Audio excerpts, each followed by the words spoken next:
Oke, apa kabar kita semua pada saat ini? Semoga kita semua senantiasa dalam keadaan baik dan sehat. Kembali bersama saya Covino dalam channel Go Tutorial. Dan pada video kali ini saya akan menjabarkan tentang salah satu materi kimia kelas 11 mengenai asam basa. Dan bagian ini atau bab ini akan saya jabarkan dalam 3 bagian.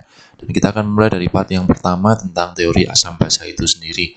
Langsung saja kita mulai teman-teman semua. Mudah-mudahan video ini boleh menjadi tutorial yang baik bagi kita semua.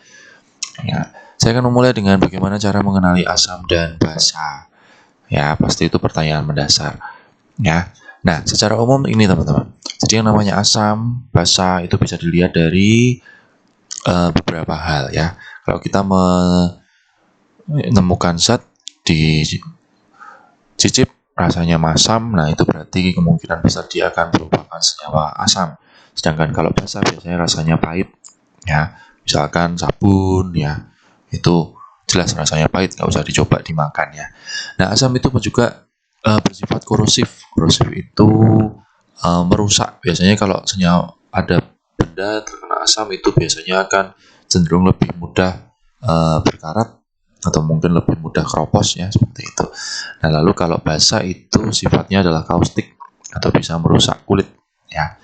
Nah sedangkan kalau kita gunakan yang namanya kertas lakmus di laboratorium biasanya ada ya. Nah basa bisa dikenali dengan ketika kita mencelupkan kertas lakmus dia akan menjadi warna merah. Jadi kalau lakmusnya berwarna biru dia akan berwarna merah. Tapi kalau lakmusnya berwarna merah akan tetap berwarna merah juga.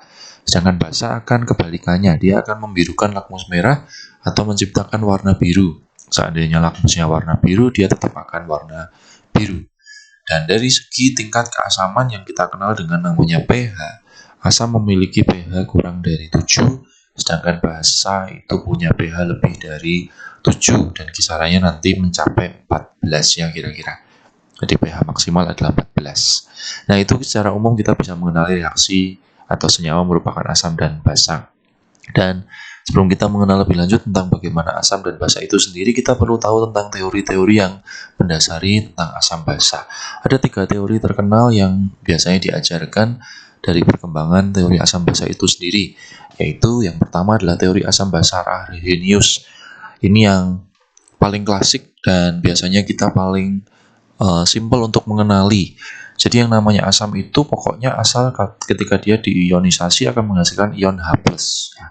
Contohnya di sini saya berikan contoh ada HNO3. Ya, HNO3 itu kalau dijabarkan menjadi H+ sama NO3-. Ada H3PO4 itu dia bisa menjadi H+ yang jumlahnya 3 dengan PO4 3-. Ya, itu pokoknya asal ada H+ itu berarti dia merupakan senyawa asam, ya. Nah, lalu kalau basa itu dia ketika diionisasi menghasilkan ion OH-. Ya, sehingga secara gampang adalah kalau senyawa bisa diionisasi menghasilkan ada OH-nya, berarti dia akan merupakan basa. Ya, contohnya di sini KOH bisa menghasilkan K+ dan OH-, sedangkan BaOH2 bisa menghasilkan Ba2+ dan 2OH-. Ya, itu ya teori asam basa yang paling klasik, yang paling simpel kita bisa jabarkan. Yang kedua, ini teori tentang yang namanya Bronsted-Lowry. Ya, Bronsted-Lowry ini nama salah satu ilmuwan juga gitu ya. Nah, menurut Bronsted-Lowry itu dia akan menjabarkan sebagai perpindahan elektron. Perpindahan proton. Ya, dalam hal ini perpindahan H+. Ya, teman-teman nggak usah terlalu mikir susah gitu ya. Jadi kalau ada reaksi, ya reaksi seperti ini. Ya, lalu kita disuruh mencari siapa yang menjadi asam dan basa. Ya, untuk Bronsted-Lowry dia akan melihat sisi sebelah kiri. Ya, ini ya pasti salah satu menjadi asam dan salah satu menjadi basa. Nah, melihatnya bagaimana? Tinggal dilihat dari kalau ada di sini ada Cn-, pasti di sebelah kanan ini ada senyawa Cn yang berselisih H. Ya, jadi yang berselisih H+. Ya, intinya ada H+-nya. H+-nya ya.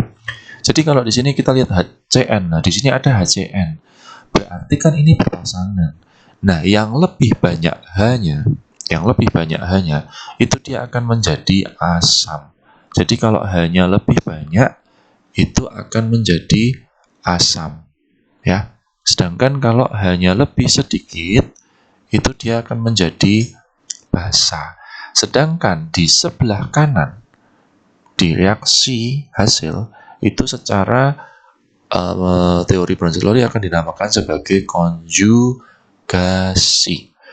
Jadi kesimpulannya, kalau ini ada Cn, di sini ada HCN, berarti ini ya HCN yang akan bersifat sebagai asam, sedangkan Cn bersifat sebagai basa. Nah, karena HCN letaknya di kanan, maka dia dinamakan sebagai asam konjugasi.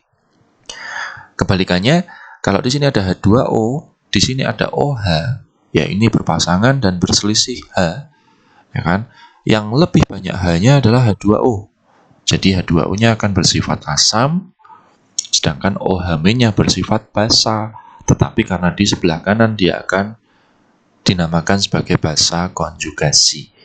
Saya pikir cukup jelas ya teman-teman ya. Oke. Nah, lanjut dengan teori yang ketiga. Yang biasanya ini cukup jarang disoal adalah teori asam basa dari Lewis.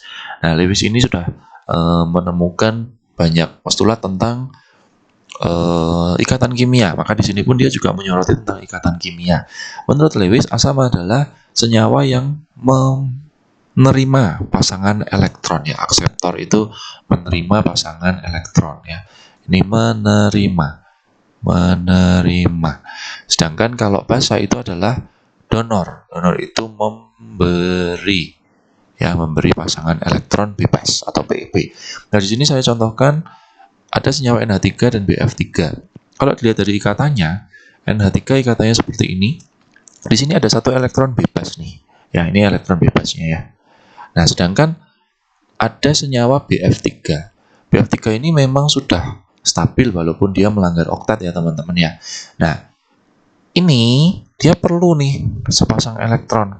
Nah, akhirnya karena ini perlu, ini punya, terjadilah ikatan yang dimana terjadi serah terima PEB, ya kan?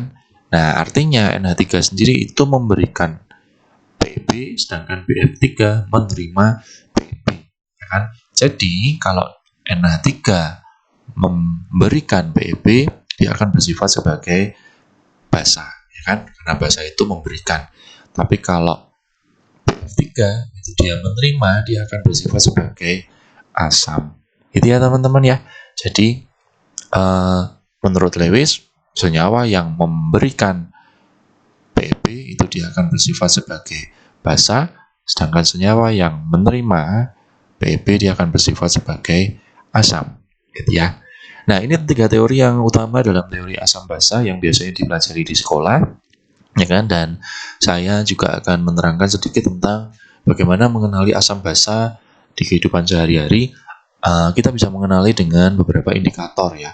Indikator ini ada indikator alami dan indikator buatan. Nah, ini beberapa indikator alami. Jadi cuma beberapa, sebenarnya cukup banyak ya. Jadi ini saya cuplik beberapa aja.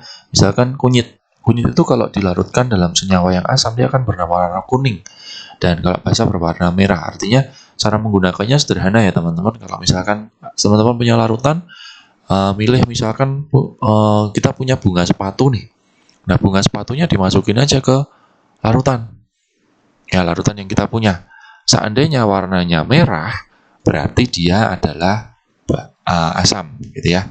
Tapi kalau seandainya berwarna kuning, berarti dia adalah basa. Gitu ya, itu penggunaan indikator alami. Dan selain indikator alami, kita juga mengenal beberapa indikator buatan yang cukup banyak ya. Nah, ini nama-namanya mungkin cukup baru bagi kita, tapi ini cukup disediakan di laboratorium atau di toko-toko alat kesehatan ya. Jadi ada fenol, ada metil oranye, ada bromtimol biru dan lain-lain. Ini juga sama. Jadi kalau misalkan kita punya fenol merah nih, ya kan kita punya fenol merah. Nah, kalau kita punya larutan dia ditetesi fenol merah, ternyata warna larutannya menjadi kuning, berarti ini bersifat asam. Sedangkan kalau di larutannya menjadi merah, berarti dia bersifat basa. Seperti itu ya teman-teman ya. Ini cara penggunaan indikator sekaligus bagaimana cara kita mengenali tentang konsep asam basa. Sekian dulu video kali ini tentang asam dan basa dari bagian yang pertama. Nantikan video saya selanjutnya dalam part-part berikutnya mengenai asam dan basa ini. Terima kasih sudah menonton dan jangan lupa subscribe channel kami, like dan share apabila video ini bermanfaat bagi kita semua. Sampai jumpa dalam video-video saya selanjutnya. Terima kasih.